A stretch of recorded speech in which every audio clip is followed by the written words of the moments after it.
Now, 65 years ago, Mattel introduced the world to the Barbie doll. Yeah, from first appearing in her iconic black and white striped swimsuit to becoming the subject of the highest-grossing film of 2023, the Barbie brand is universally known and loved. Yeah, but one fan has gone above and beyond. Meet she has. 53-year-old Rachel Evans. Hello, Rachel. Hello. Rachel says she's the world's oldest living Barbie, and she's with us now. Wow, look at that outfit. You look incredible, but you're only 53, so it's not that old. Old? Calm down with the old. I mean, you're not far off that, are No, you, darling? exactly. Sweetie. Anyway, tell us, where did this fascination come from? Did you even have a Barbie doll? So the fascination with Barbie and wanting to look like Barbie started in my mid-30s. I was an actor and model, skinny, blonde hair, and at the time, the only aesthetic that I had to work with was the Barbie plastic toy doll by Mattel. Yeah. And so that's where it really started, when people said to me, "You look like a Barbie doll." And I was like, really? But as my hair got longer and blonder, I looked into the Barbie aesthetic, started doing procedures to get the same contours and the Barbie face. Because back in the day, before, when you were a kid, you were a goth, right? When you were at school. Yeah, so I was bullied at school for looking like a China doll because I had very pale skin, dark hair, and then in my teens, Oh, you're I was gorgeous, gothic. aren't you? Beautiful child. Thank you. So I was an ex-athlete at school as well, so I kind of escaped the bullies. But during my teens, later I became gothic.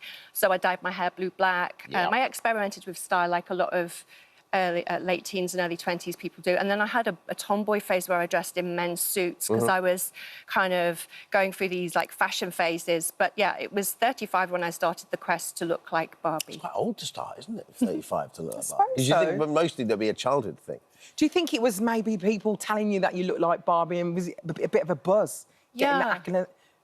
Is it adoration a little bit? Yeah, it was interesting because it was one of my best friends at the time who said it. I didn't see it at the time because obviously I was a model and I was very skinny, so I think they looked at the stereotypical Barbie. But also, to answer your question, I didn't actually have a Barbie doll as a child. You didn't? I had a Cindy doll with a broken arm from a charity shop. So when did it escalate? Like, when did you have your first treatment, and how did it snowball from there? So my first treatment was roughly about the age of 35. I'd been grieving for the loss of a stillborn baby twin, so I killed... Oh, sorry. Thank you. I went into therapy and I'm OK now. But I went into therapy, and during that time I had to kill off the gothic because it reminded me of death. And I bleached my hair, it fell out, and then I started to actually regrow my hair because it had to be all cut off. So I went through that phase. And so 35, I started having Botox.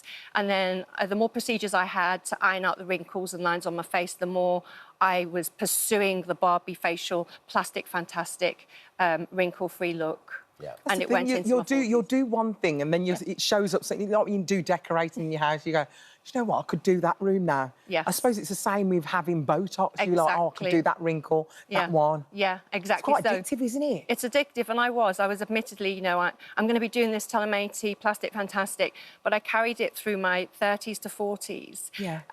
And to this day, it's only just recently that I decided to work with the Margot Robbie Barbie aesthetic, which is more natural. Yeah. So what was that? What was the moment? Because like Alison says, you can go down that rabbit hole and then commit your life to it. And if people want to do that, then fair play to them. But what was the moment for you that you thought, well, actually, I'm kind of done with this now? We're done with. So I haven't really said to myself, I'm done with it. I just said Barbie evolves as a plastic toy doll by Mattel.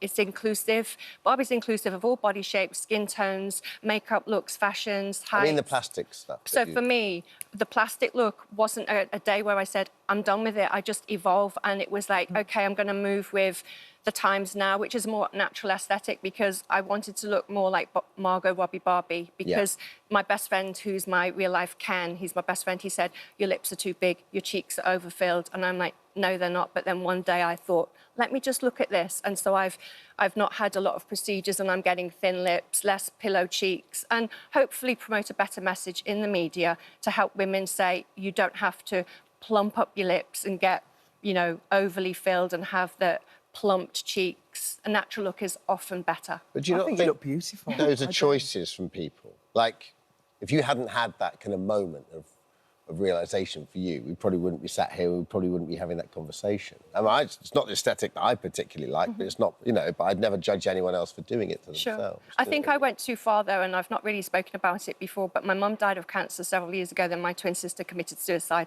So I think I hid behind my face, and I think that addiction to going big lips, bigger cheeks, and not one wrinkle in sight, you know, that went a bit too far. And as I came out of grieving, I think I kind of woke up to listening to people around me who really love me and they're not afraid to say, no, I don't like this. Please think of doing it differently. And that's what I've done. It's really interesting hearing you that. I didn't know the story about your sister and stuff like that, but it's like it's covering up pain, isn't it? A little bit covering up of pain, I would have said. It's hard for me to see that. I kind of get a blank page. Yeah, I guess What so. about the Barbie movie? Did you love that? Yeah, I love the Barbie movie. It was incredible, wasn't it? Yeah, I saw it before it was released at the cinema because I did a shoot with one of my real-life Kens, Rich Pelly. Shout out to Rich. Hi, He's Rich. a writer. And so I got to see the movie. Then I saw it again. So I've seen it 4 times with my friends. My bestie Ken friend, Steve. How many Kens you got? You got a lot of Kens. I've got quite a few best got friends. a lot of Kens in the locker. Yeah, I've got different I've got Ken a lovely friends. Dermot Ken. Well, But they're not I mean, romantic. They are best friends. I'm definitely not your only Ken. Well, listen, thanks a million for coming to chat to us. It's a really interesting story. The Design Museum has launched a Barbie exhibition, which I'd love to, really want to go and see. Have you been down yet? Not yet. It's on my list. Yeah. Yeah. Well, thanks for joining us. Thank you for having me. It's been a pleasure. And good luck with your book as well, because I know you're doing really well with that. Thank you. Thank you so much. Come